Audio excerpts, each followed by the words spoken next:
آنکھوں پر ہاتھ کا سایہ کیے تپتی دھوپ میں میرب اپنے آس پاس کسی کو ڈھونڈ رہی تھی۔ اس کے ایک ہاتھ میں بیگ تھا جبکہ دوسرے ہاتھ سے غازی کا ہاتھ تھاما ہوا تھا۔ اپیا مجھے بہت گرمی لگ رہی ہے، غازی نے چڑچڑے پن سے کہا۔ وہ 20 منٹ سے چلچلاتی دھوپ میں کھڑے تھے۔ ڈرائیور نے اس عالیشان ہوٹل کے باہر اتار کر چلا گیا تھا اور اب وہ باہر کھڑے عرش کا انتظار کر رہے تھے۔ عرش بھائی آ گئے اپیا، وہ دیکھیں۔ غازی نے ایک طرف گاڑی پارک کرتے ہوئے عرش کی جانب اشارہ کیا۔ میرب نے عرش کی جانب دیکھا۔ بلیک پینٹ پر آف وائٹ شرٹ پہنے عرش بھی ان کو دیکھ چکا تھا اور اب انہی کی طرف آ رہا تھا۔ وہ شاید آفس سے بریک لے کر یہاں آیا تھا۔ غازی عرش کو اپنی طرف آتا دیکھ کر فوراً سے اپنے ہاتھ چھڑوا کر بھاگا اور اپنے ازلی انداز میں اس سے ملا، مٹھی سے مٹھی ملا کر۔ کیسی ہو تم؟ سرخ سلک کے حجاب میں میرب کے دمکتے چہرے کو دیکھ کر اس نے پوچھا۔ ایک مسکراہٹ کے ساتھ میرب نے جواب دیا، میں ٹھیک ہوں، اور پھر وہ سب اندر ہوٹل کی طرف بڑھ گئے۔ عرش میرب کے لیے کرسی کھینچ رہا تھا جب میرب نے ہال میں ایک نظر ڈال کر اس سے پوچھا، ہم کہیں اور بیٹھ جائیں؟ یہ ایک 5 اسٹار ہوٹل کا وسیع ہال تھا۔ پورے ہال میں ٹیبلز لگی تھی جہاں تقریباً ہر ٹیبل پر کوئی نہ کوئی موجود تھا۔ کیوں، یہاں کیا مسئلہ ہے؟ عرش نے تھوڑا حیرانگی سے پوچھا اور ساتھ ہی اس نے ارد گرد ایک نگاہ بھی ڈالی تھی۔ وہ سب کے سامنے بیٹھ کر کھانا… اپنا جملہ ادھورا چھوڑ کر میرب نے نروس ہوتے اسے وجہ بتائی۔ عرش اس کی بات سمجھ گیا تھا، اس لیے اسے اپنے پیچھے آنے کا اشارہ کرتے وہ غازی کا ہاتھ پکڑ کر اوپر کی طرف جاتی سیڑھیوں کی جانب بڑھ گیا تھا۔ ہوٹل کا اوپر والا پورشن، جس میں آدھے حصے میں ٹیبلز لگی تھی اور ایک طرف لکڑی کے خوبصورت ڈیزائن کے فیملی رومز بنائے گئے تھے، وہ بھی ویسے ہی ایک چھوٹے سے فیملی روم میں آ کر بیٹھ کے جہاں 2 ٹیبلز لگے تھے، دونوں اس وقت خالی تھے۔ وہ دونوں ایک دوسرے کے سامنے بیٹھ کے، غازی عرش کے ساتھ بیٹھا تھا۔ ویٹر کے آنے اور کھانا آرڈر کرنے تک عرش غازی کے ساتھ معمول کی گفتگو کرتا رہا۔ میرب اس سب کے درمیان بالکل خاموش گلاس وال سے نظر آتا منظر دیکھ رہی تھی جہاں سڑک پر بھاگتی ہوئی گاڑیاں نظر آ رہی تھی۔ عرش نے اچانک گمسم سے بیٹھی میرب کو مخاطب کرتے ہوئے کہا، تم بھی کچھ بولو نا۔ ہاں، وہ آپ نے کیا بات کرنی تھی جس کے لیے مجھے بلایا تھا؟ عرش کے ساتھ اس وقت ہوٹل میں بیٹھ کر لنچ کرنا میرب کو بہت عجیب لگ رہا تھا۔ اجازت مل گئی تھی تمہیں جلدی یہاں آنے پر؟ عرش نے میرب کے سوال کو نظر انداز کرتے ہوئے پوچھا۔ جی مل گئی تھی، آپ کو اور غازی کا سن کر امی نے اجازت دے دی تھی۔ اس کی بات سن کر عرش نے سر ہلایا اور ویٹر کو دیکھنے لگا جو اب ٹیبل پر کھانا لگا رہا تھا۔ اس کے جانے کے بعد میرب نے ایک بار پھر پوچھا، آپ کو کیا بات کرنی تھی مجھ سے؟ غازی اب کھانے کی طرف مڑ گیا تھا۔ وہ بولا، نہیں کچھ خاص نہیں، بس تم سے ملنے کا دل چاہ رہا تھا۔ ویسے یہاں کر تم مجھے مطمئن نہیں لگ رہی۔ عرش نے غور سے اس کے تاثرات دیکھے جو قدرے غیر آرامدہ انداز میں وہاں بیٹھی تھی۔ نہیں تو ایسی کوئی بات نہیں، دراصل مجھے زیادہ عادت نہیں ہوٹلنگ کی، اور جب بھی باہر آئی ہوں موم اور ڈیڈ کے ساتھ آئی ہوں۔ صحیح۔ اچھا یہ بتاؤ کہ کیا تمہارا آگے ماسٹرز کرنے کا پلان ہے؟ عرش نے کانٹا پلیٹ میں رکھتے ہوئے ہاتھوں کو باہم ملا کر ٹیبل پر رکھا۔ جی ایسا ہی ہے، میرب نے مدھم سی آواز میں کہا۔ اس دن کھانے کی ٹیبل پر حامد جہانگیر کی بات سن کر وہ بہت پریشان ہو گئی تھی۔ دیکھو میرب، میں اپنے ماں باپ کی اکلوتی اولاد ہوں، اس لیے انہیں میری شادی کی بہت جلدی ہے، پر میں تم سے وعدہ کرتا ہوں کہ شادی کے بعد تمہاری تعلیم کی ساری ذمہ داری مجھ پر ہوگی۔ تم جتنا چاہے پڑھنا، مجھے کوئی اعتراض نہیں ہوگا۔ انفیکٹ میری بھی تو یہی خواہش ہے کہ میری بیوی ویل ایجوکیٹڈ ہو۔ عرش نے ایک ہلکی سی مسکراہٹ کے ساتھ اس کی پریشانی دور کرنی چاہی۔ پر انکل نے اس دن جو کہا… ارے ان کو تم فکر مت کرو، انہیں میں سنبھال لوں گا، تم بس اپنی پڑھائی پر فوکس کرو، اور کچھ عرصے بعد جب ہماری شادی ہوگی تو پھر شادی پر فوکس کرنا۔ آخری کا جملہ اس نے ذرا شرارت سے بولا تو میرب نے شرما کر اپنا چہرہ جھکا دیا۔ واو یار، تم تو بلش بھی کرتی ہو۔ عرش کی شرارت سے کہنے پر میرب نے ایک خفگی بھری نگاہ اس پر ڈالی اور کھانا کھانے لگی۔ اچھا میں ابھی فاروق انکل کے پاس ہی آ رہا ہوں، میں نے تو انہیں صاف لفظوں میں کہہ دیا کہ اب ہمیں شادی کی تیاری شروع کر دینی چاہیے۔ ویسے تمہارا کیا خیال ہے اس بارے میں؟ عرش کا شرارتی انداز ابھی بھی تھا اور میرب شدید نروس ہو رہی تھی اس کی باتوں سے۔ ایسے ہی شرماتے ہوئے اس نے جواب دیا، جیسے آپ کو مناسب لگے۔ اچھا، یعنی جیسا مجھے مناسب لگے. ویسے مجھے تو بہت کچھ مناسب لگتا ہے جو شاید تمہیں بالکل بھی اچھا نہ لگے. عرش کا انداز اچانک سے بدل گیا تو میرم نے حیرت سے اس کی طرف دیکھا، پر اس کے تاثرات بالکل پہلے جیسے تھے، شرارتی. پر اس کی آنکھوں میں اب ایک سرد پن آ چکا تھا. میں سمجھی نہیں، کیا مطلب ہے آپ کا؟ میرم نے اچنبے سے پوچھا تو وہ بولا، چھوڑو، تم نہیں سمجھو گی. یہ بتاؤ کہ شادی کے لیے کوئی خاص پلاننگ کی ہے؟ مطلب شاپنگ وغیرہ؟ میں نے ممی سے کہہ دیا کہ وہ سب کچھ تمہاری مرضی کا لیں. میرم نے الجھے ہوئے تاثرات سے اس کی طرف دیکھا. وہ اس کے آدھے سے زیادہ سوالوں کو نظر انداز کر رہا تھا. وہ بات کا آغاز کرتا تھا اور خود ہی اس بات کو ختم کر دیتا تھا. عجیب الجھا ہوا انسان تھا، پوشیدہ، چھپا ہوا، سب سے الگ، ظاہر میں کچھ اور باطن میں کچھ اور. اس کی آنکھوں میں کچھ الگ تھا، ایک پل میں شرارتی تو اگلے ہی لمحے بلا کی سرد اور اجنبی آنکھیں، جیسے اندر ہی اندر اس کے کوئی جنگ چل رہی ہو، کوئی بہت بڑی جنگ. اور وہ جنگ کیسی ہے، اس بات کا انکشاف اگلے چند ماہ میں میرب حیدر پر بہت برے طریقے سے ہونے والا تھا. دیان بیٹا، مجھے بہت خوشی ہوگی اگر آپ ہماری اکیڈمی میں پڑھائیں گے. مجھے اندازہ ہے اس چیز کا کہ آپ کی سٹڈیز پر افیکٹ ہوگا، پر آپ جیسے ہونہار سٹوڈنٹس کے لیے چند گھنٹے نکالنا مشکل کام نہیں ہوگا. ارسل اور دیان اس وقت النور اکیڈمی میں بیٹھے تھے، جس کو ارسل کی والدہ چلا رہی تھی. انہیں ارجنٹ طور پر کسی ٹیچر کی ضرورت تھی اور دیان کے علاوہ انہیں کوئی بہتر آپشن نظر نہیں آ رہا تھا.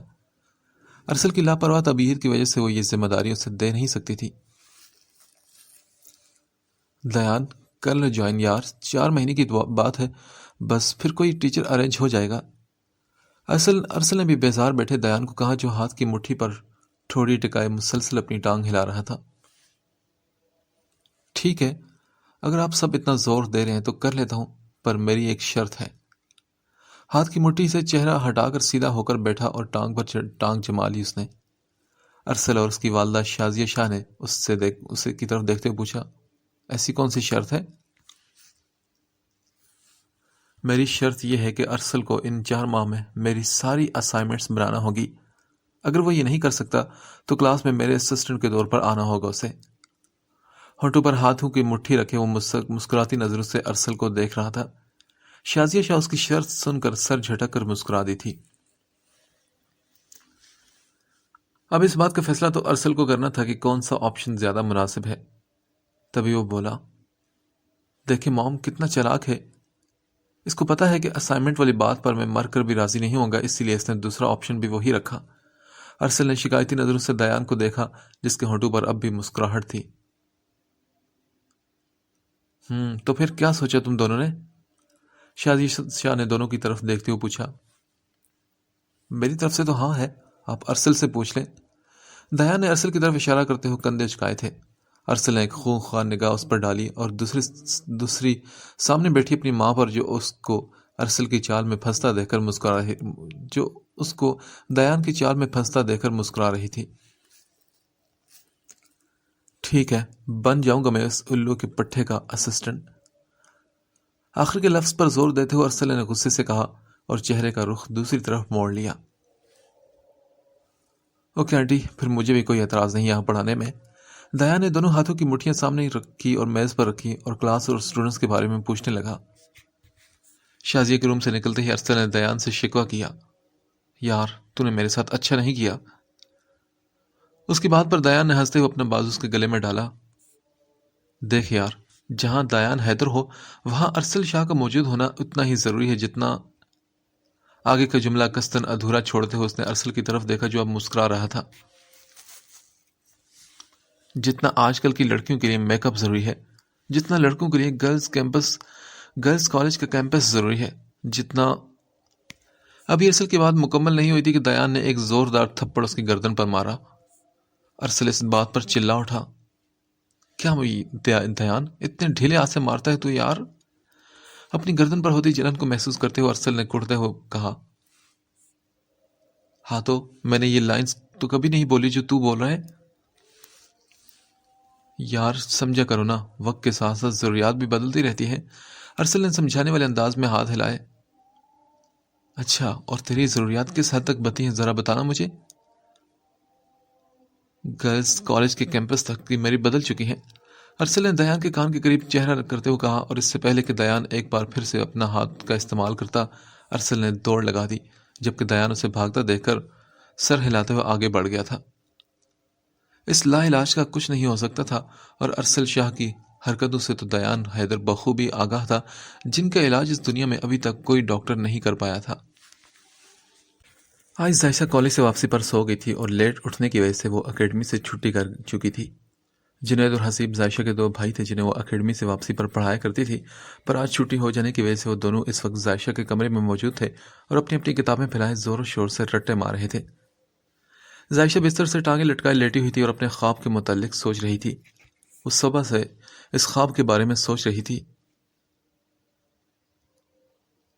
کیا لوگوں نے یہ خیال کر رکھا ہے کہ وہ صرف اتنا کہنے سے چھوڑ دیے جائیں گے کہ ہم ایمان لے آئے، اور یہ کہ وہ آزمائے نہیں جائیں گے؟ ذائشہ کا چھوٹا بھائی حسیب بھرپور انداز میں اپنی کتاب میں لکھی اس آیت کو دہرا رہا تھا، اور ذائشہ جو اپنی سوچوں میں گم تھی اچانک سے ان آیات کی طرف مڑ گئی۔ حیرانگی سے کچھ سوچا اور اپنے بھائی کو پڑھنے کی تلقین کرتی بھاگنے کے انداز میں کمرے سے باہر نکل گئی۔ چھت کی سیڑھیاں چڑھتے ہوئے عصر کی اذان کی آواز اس کے کانوں میں پڑی۔ سر پر اچھی طرح دوپٹہ اوڑھ کر وہ ایک طرف بچھی چارپائی پر جا کر بیٹھ گئی۔ شام کا وقت ہونے کی وجہ سے آدھے چھت پر دھوپ اور آدھے حصے پر چھاؤں تھی۔ حسیب کے منہ سے ادا ہوتے آیت کے الفاظ مسلسل اس کے کانوں میں گونج رہے تھے کہ کیا لوگوں نے یہ خیال کر رکھا ہے کہ وہ صرف اتنا کہنے سے چھوڑ دیے جائیں گے کہ ہم ایمان لائے، اور یہ کہ وہ آزمائے نہیں جائیں گے؟ کیا مطلب ہوا اس آیت کا؟ تھوڑی تلے ہاتھ رکھے آنکھیں ڈوبتے ہوئے سورج پر ٹکائے وہ مسلسل سوچ رہی تھی۔ آزمائش اور ایمان کا تعلق؟ کیا آزمائش کا دار و مدار ایمان پر ہے؟ جس کا ایمان جتنا مضبوط ہوگا اسے اتنی ہی سخت آزمائش سے گزارا جائے گا۔ جس کے دل میں ایمان آگ کے شعلے کے برابر ہوگا اس کی آزمائش بھی چھوٹی ہوگی، پر جس کا ایمان پہاڑوں اور سمندروں جتنا ہوگا اس کی آزمائش کی سختی بھی اتنی ہی زیادہ ہوگی۔ تو کیا ہمیں مسلسل آزمائشوں سے اس لیے گزارا جاتا ہے تاکہ ہمارے دل میں ایمان کے نور کو وسعت حاصل ہو؟ ہاں بالکل، کیونکہ جب اللہ تعالیٰ کسی انسان کو بلند مقام دینے کا ارادہ کرتا ہے تو اسے آزمائشوں سے گزارتا ہے۔ امتحان میں کامیابی کا دعویٰ تو ہر کوئی کرتا ہے، پر کامیابی اسی کا مقدر بنتی ہے جو سر توڑ محنت کرتے ہیں۔ یہ دنیا بھی تو ایک امتحان ہے، آزمائشی پرچہ، اور جنت کی کامیابی جو آزمائش پہ جتنا صبر اور شکر کرتا ہے، جنت اور اس کے درمیان فاصلہ اتنا ہی گھٹتا جاتا ہے۔ ہم آزمائش کو مشکلات کا نام دینا شروع کر دیتے ہیں، اور میں بھی تو یہی کرتی ہوں۔ اچانک سے ذائشہ کو اپنا دل اداس ہوتا محسوس ہوا۔ جو ہو رہا ہوتا ہے وہ نظر تو آ رہا ہوتا ہے، پر اس ہونے کے پیچھے چھپا نظر آنے والے سے کہیں گنا زیادہ ہوتا ہے۔ سامنے کی چیز کو تو سب دیکھ لیتے ہیں، پر اس کے پیچھے چھپی مصلحت صرف خاص لوگ ہی دیکھ پاتے ہیں، اور شاید میں کوئی خاص نہیں۔ اداسی سے سوچتے ہوئے اس نے ایک نظر آسمان پر ڈالی جس کا رنگ نیلے سے نارنجی ہو چکا تھا۔ اف، میری عصر کی نماز! اچانک سے نماز کا خیال آنے پر وہ فوراً سے نیچے کی طرف بھاگی تھی۔ یا اللہ معاف کر، آج زیادہ لیٹ نہیں ہوا، بس میں پڑھنے ہی جا رہی تھی۔ بے دھیانی سے آسمان کی طرف دیکھ کر چلتے ہوئے اچانک سے اس کا پاؤں صحن میں بچھی چارپائی سے جا ٹکرایا، جس سے اس کے منہ سے ایک زوردار چیخ نکلی تھی۔ اف، کیا مصیبت ہے یہ! کراہتے ہوئے چارپائی پر بیٹھ کر چند منٹوں کے لیے اپنا پاؤں مسلا اور پھر باتھ روم کے پاس لگے سنک کی طرف بڑھ گئی تھی۔ میرے بیٹے، غازی سو گیا کیا؟ بطول حیدر نے غازی کے کمرے میں داخل ہوتے ہوئے پوچھا، جہاں میرب اور غازی سنگل بیڈ پر لیٹے تھے۔ غازی کا پورا روم تھیم بائکس اور کارز پر مبنی تھا۔ جگہ جگہ دیواروں پر بائکس اور کارز کے پوسٹرز لگے تھے۔ ایک طرف بنی دیوار گیر الماری میں کھلونوں کی ایک بہت بڑی تعداد موجود تھی، جس میں آدھے سے زیادہ کارز اور موٹر بائکس تھے۔ جی ماما، سو چکا ہے۔ میرب نے اے سی کی کولنگ کم کی۔ غازی پر اچھی طرح سے کمفرٹر اڑا کر وہ باہر آ گئی، جہاں بطول حیدر اس کا انتظار کر رہی تھی۔ ماما، کوئی خاص بات کرنی تھی آپ نے کیا؟ میرب نے ان کے روم میں داخل ہوتے ہوئے پوچھا، اور ایک نظر سامنے اسٹڈی ٹیبل پر بیٹھے فاروق حیدر پر ڈالی، جو اسے روم میں داخل ہوتا دیکھ کر اب اپنی فائلز بند کر رہے تھے۔ آؤ میرب بیٹے، آؤ بیٹھو یہاں۔ میرب ان کے سامنے بیٹھ گئی تو فاروق حیدر نے بات کا آغاز کیا۔ بیٹے، آج عرش آیا تھا آفس میں، ان کا ارادہ ہے کہ اب جلد از جلد شادی کر دی جائے، اسی لیے میں نے انہیں اس ویکینڈ پر بلایا ہے ڈیٹ فکس کرنے کے لیے۔ اور رہی بات تمہاری پڑھائی کی تو میری عرش سے تفصیلی بات ہوئی۔ حامد کی طرف سے تم بے فکر ہو جاؤ، عرش سب کچھ سنبھال لے گا۔ فاروق حیدر نے میرب کو دیکھا جو عرش کا نام سنتے ہی سر جھکا گئی تھی۔ تمہیں کوئی اعتراض تو نہیں نا بیٹا؟ بدول حیدر نے اس کے کندھے پر ہاتھ رکھتے اسے حوصلہ دیا۔ نہیں، آپ کی جو مرضی ہے ڈیڈ۔ اس کا وہی مشرقی بیٹیوں والا انداز تھا۔ فاروق حیدر نے آگے بڑھ کر اس کا سر چوما اور اسے سونے کا کہہ کر ٹیبل پر پڑی اپنی فائلز کی طرف مڑ گئی۔ میرب چھوٹے چھوٹے قدم اٹھاتی روم سے باہر آ گئی۔ ایک شرمیلی مسکراہٹ نے اس کے ہونٹوں کا احاطہ کر لیا تھا۔ عرش جیسا انسان اس کی زندگی میں آنے والا تھا جو کسی بھی لڑکی کا آئیڈیل ہو سکتا تھا۔ وہ ہر لحاظ سے ایک پرفیکٹ انسان تھا۔ پڑھائی کے میدان میں اس نے بے انتہا ریکارڈز قائم کیے تھے۔ اپنے ماں باپ کی اکلوتی اولاد ہونے کے باوجود اس میں کوئی غلط عادت نہیں تھی۔ اس نے کبھی ان کے لاڈ کا بے جاد فائدہ نہیں اٹھایا تھا۔ اپنے باپ کے بزنس کو کامیابی کی بلندیوں تک پہنچانے کے لیے وہ سر توڑ محنت کرتا تھا۔ جو اپنے ماں باپ سے اتنی محبت کرتا تھا کہ ان پر جان چھڑکتا تھا، اس شخص کی زندگی میں اس کی قدر و قیمت کیا ہونے والی تھی وہ بخوبی اندازہ لگا سکتی تھی۔ اس وقت وہ اپنا شمار خوش نصیب لوگوں میں کر رہی تھی اور اس بات کا شکر ادا کرنے کے لیے وہ اپنے رب کے حضور سجدہ ریز ہو گئی تھی۔ انکل نے بات کی تم سے؟ وہ نماز پڑھ کر فارغ ہوئی جب فون پر عرش کا میسج آیا۔ اس نے مختصر سا جواب دیا، جی کر لی تھی بات۔ اس نے اپنے کمرے میں بنی کھڑکی کے دونوں پٹ کھولے، پردے ہٹائے اور اس کے سامنے کرسی رکھ کر بیٹھ گئی۔ باہر سیاہ آسمان ستاروں سے جگمگا رہا تھا اور چاند کی چاندنی ہر چیز پر پڑ رہی تھی۔ تو پھر تم نے کیا کہا؟ عرش کے پوچھنے پر میرم نے شرارتی انداز میں سوچتے ہوئے اپنا نچلا لب دانتوں میں دبایا اور کہا، میں نے منع کر دیا کیونکہ میں فی الحال شادی کے لیے خود کو تیار نہیں سمجھتی۔ معصوم اور کمزور سی میرب کا دل اندر سے ڈر بھی رہا تھا اور اسے لگ رہا تھا کہ عرش اس کے اس عمل پر احتجاج کرے گا، پر جو ہوا وہ اس کی توقع کے برعکس تھا۔ اس نے پھر عرش کو 2-3 میسیجز کیے پر اس نے کوئی جواب نہ دیا۔ وہ اگلے 5 منٹ تک لگاتار عرش کو سوری کر کے میسج کرتی رہی پر اس نے کوئی رپلائی نہ کیا۔ اب اسے ڈر لگنا شروع ہو چکا تھا اور وہ تقریباً رو دینے والی تھی۔ یا اللہ، اب میں کیا کروں؟ یہ رپلائی کیوں نہیں دے رہے؟ کیا مجھ سے ناراض ہو چکے ہیں؟ کیا کروں؟ میں کال کروں انہیں؟ ہاں، ہو سکتا ہے میری کال پک کر لیں۔ اس نے ہمت کرتے ہوئے کال ملائی جو اگلے ہی سیکنڈ میں ریسیو ہو گئی اور عرش کی بھاری آواز فون سے گونجی جسے سن کر میرب کا گلا خشک ہو گیا۔ اسے یقین نہیں آ رہا تھا کہ اس نے عرش کو کال کر دی اور عرش نے کال ریسیو بھی کر لی تھی۔ ہیلو، کچھ بولو بھی اب۔ آواز سے میرب بخوبی اندازہ لگا سکتی تھی کہ عرش اس وقت مسکرا رہا تھا۔ او گاڈ میرب، کچھ بولو بھی اب۔ میرب کی مسلسل خاموشی محسوس کر کے عرش نے ہنستے ہوئے کہا، تو میرب نے ڈرتے ڈرتے مدھم آواز میں پوچھا، آپ اب ناراض تو نہیں نا مجھ سے؟ ناراض تو میں بہت زیادہ ہوں۔ اب کی بار عرش کی سنجیدہ سی آواز سنائی تھی، دیکھیں آئی ایم سو سوری، میرا ارادہ بالکل بھی آپ کو ناراض کرنے کا نہیں تھا، آئی ایم ریئلی سوری۔ شرمندگی اور ندامت میرب کے لہجے سے واضح طور پر جھلک رہی تھی۔ ارے کچھ نہیں ہوتا، میں اس وقت تھوڑا سا ناراض ہوا تھا پر پھر میں نے انکل کو فون کر کے کنفرم کر لیا کیونکہ مجھے تمہاری شرارت کا اندازہ ہو چکا تھا۔ مسکراتی ہوئی عرش کی دل سوز آواز فون سے گونجی تو میرب نے کان سے فون ہٹا کر حیرت سے اسکرین کو دیکھا اور پھر پوچھا، کیا آپ نے ڈیڈ کو کال کی؟ ہاں بالکل۔ اللہ اللہ، عرش آپ نے کیسے ڈیڈ کو کال کر دی؟ کیسے کیا مطلب، فون سے کی؟ عرش نے معصومی سے جواب دیا جبکہ میرب پریشانی کے مارے کمرے میں چکر لگا رہی تھی۔ میرب اتنا پریشان کیوں ہو رہے یار؟ عرش آپ کو نہیں پتا ڈیڈ نہ جانے کیا سوچ رہے ہوں گے میرے بارے میں۔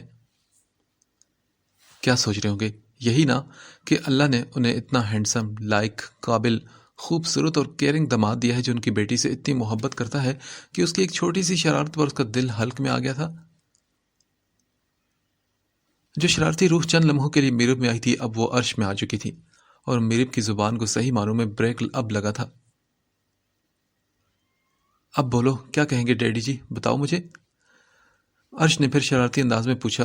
اس کی بات سن کر میرب نے کہا، رات بہت ہو چکی ہے، میں سونے لگی ہوں، خدا حافظ۔ اور پھر بغیر عرش کا جواب سنے کھٹ سے اس نے فون بند کر دیا۔ مسکراتے ہوئے فون کو اس نے گھورا اور سائڈ ٹیبل پر فون رکھ کر سونے کے لیے لیٹ گئی۔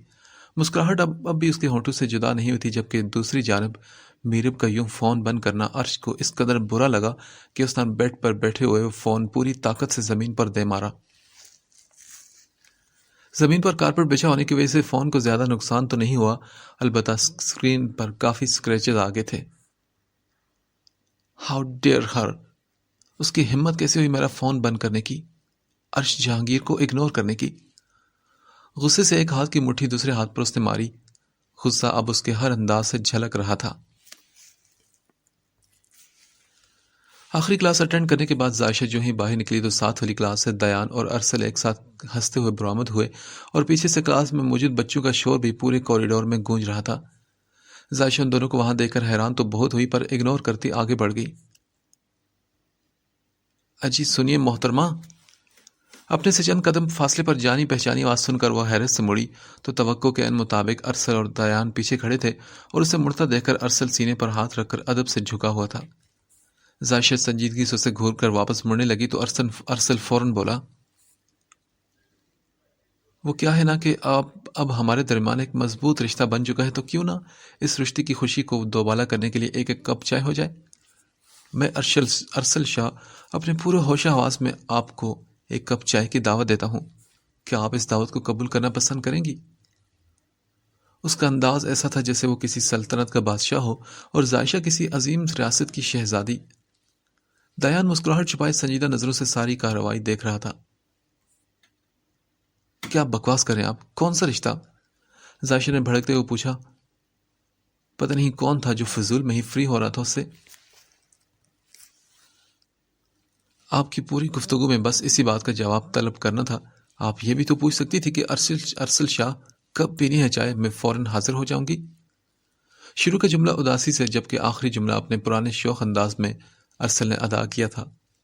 عائشہ کی برداشت اب جواب دے رہی تھی، کیونکہ عجیب ڈھیٹ انسان تھا، اس کے غصے کا کوئی نوٹس ہی نہیں لے رہا تھا۔ عائشہ کے تاثرات میں مزید غصے کا اضافہ ہوتا دیکھ کر دیان فوراً بول پڑا، پلیز اس کی فضول بکواس کے لیے میں آپ سے معافی مانگتا ہوں۔ اس کے کہنے کا مطلب تھا کہ اب ہم کولیگز ہیں، تو کیوں نہ اس خوشی میں ایک کپ چائے ہو جائے۔ عائشہ نے الجھی ہوئی نظروں سے دیان کی طرف دیکھا۔ میرے کہنے کا مطلب ہے کہ میں نے بھی آنٹی کے کہنے پر یہاں پر ٹیچنگ سٹارٹ کر دی ہے۔ ان کو فوری طور پر کسی ٹیچر کی ضرورت تھی، اور یہ میرے اسسٹنٹ کے طور پر میرے ساتھ کام کر رہا ہے۔ دیان کی تفصیل سے بتانے پر اس نے ایک سمجھنے والی نظر اس پر ڈالی۔ تو محترمہ اب بتائیے پھر کیا خیال ہے چائے کے بارے میں؟ ارسل نے اپنے شوخ انداز میں پوچھا۔ اکیڈمی کی ٹائم ختم ہونے کی وجہ سے اب بچے کلاسز سے باہر آنا شروع ہو گئے تھے۔ عائشہ نے سنجیدگی سے کہا، میرا ایسا کوئی خیال نہیں۔ یہ کہہ کر وہ واپس مڑ گئی۔ ارسل اسے آواز دینے لگا، پر دیان اسے روک دیا۔ مت تنگ کیا کرو اسے یار، کسی دن آنٹی سے شکایت لگا دی نا تو پھر شامت آ جائے گی تیری۔ دیان نے سمجھانے والے انداز میں کہا، پر ارسل شاہ اگر دیان کی کسی بات کو سمجھ جائے تو دیان اس دن خوشی سے بے ہوش ہی نہ ہو جائے۔ اوہ میں سمجھ گیا، تمہارے کہنے کا مطلب ہے کہ میں اسے زیادہ سے زیادہ تنگ کیا کروں، اوکے؟ بائی دا وے تجھے کس بات کی فکر ہو رہی ہے؟ کہیں کوئی محبت تو نہیں ہوگی تجھے اس سے؟ ارسل نے اپنی کوہنی دیان کے کندھے پر رکھتے ہوئے پوچھا۔ چپ کر یار، بکواس مت کر، میں تیری طرح نہیں جس کا ہر دوسری لڑکی پر دل آ جائے۔ دیان نے فوراً اپنے کندھے سے اس کا بازو جھٹکا تھا۔ تو پھر کیا سین ہے باس؟ لگتا تو یہی ہے۔ ارسل کے اندر کا جاسوس بیدار ہو چکا تھا، اور دیان بھی نہ جانے کیوں ایک دم سنجیدہ ہو گیا۔ یار ارسل، مجھے دراصل یہ لڑکی بہت عجیب لگی، عام لڑکیوں سے بالکل الگ۔ میں خوبصورتی کی بات نہیں کر رہا، ایک سے بڑھ کر ایک حسین لڑکی دیکھی ہے میں نے، پر اس میں کچھ الگ تو ہے۔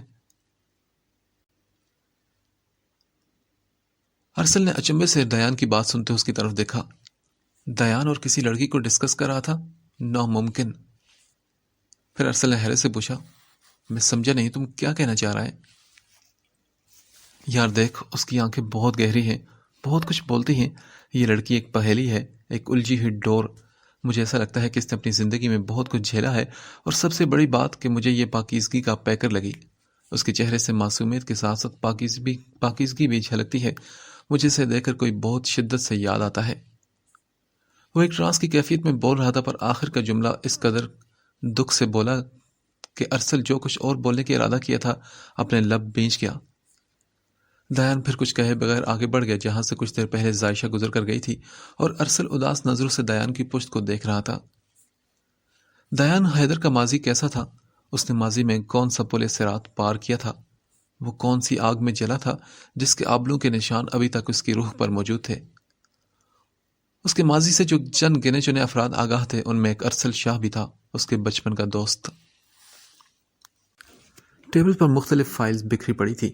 لیپ ٹاپ پر کھٹا کھٹ انگلیاں چلاتے وہ مکمل طور پر سکرین کی طرف مڑا تھا جہاں کچھ دیر پہلے اس کی اسسٹنٹ نے اسے آج کی پریزنٹیشن کی ای میل بھیجی تھی۔ عرش اس وقت وائٹ شرٹ اور بلیک پینٹ میں ملبوس تھا۔ اس کا کوٹ کرسی کی پشت پر لٹکا ہوا تھا۔ نفاست سے بال سیٹ کیے وہ اپنی خوبصورت شخصیت لیے اپنے عالی شان آفس میں موجود تھا جو اس کے اعلیٰ ذوق کا منہ بولتا ثبوت تھا۔ تبھی دروازہ کھلا اور ایک لڑکی کمرے میں داخل ہوئی۔ اس کے پیچھے ہی عرش کی سیکرٹری بوکھلاتی ہوئی روم میں آئی اور بولی، سر میں نے منع بھی کیا تھا پر یہ… عرش نے ہاتھ کے اشارے سے خاموش رہنے کا اشارہ کیا تو سیکرٹری سر جھکائے کمرے سے نکل گئی اور وہ لڑکی چھوٹے چھوٹے قدم اٹھاتی عرش کے سامنے آ کر کرسی پر بیٹھ گئی۔